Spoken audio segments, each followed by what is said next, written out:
Let me ask you a simple question. How much is your unfilled engineering vacancy costing you each week?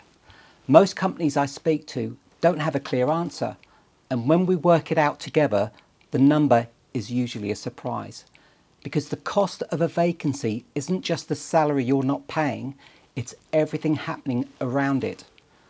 Work not getting done, projects delayed, existing teams stretched, overtime creeping in, managers firefighting instead of leading, and it quickly all adds up. Let's take a simple example.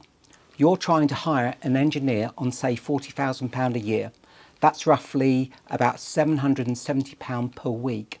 Now, on paper, that might feel like the cost of the role, but what if that vacancy is costing you lost productivity, say £1,000 per week, overtime for your team, £300 to £500 per week, delayed output or missed deadlines, which are hard to measure but very real. Suddenly, that vacancy isn't costing you £770 a week. It could easily be costing you between £1,500 to £2,000 per week.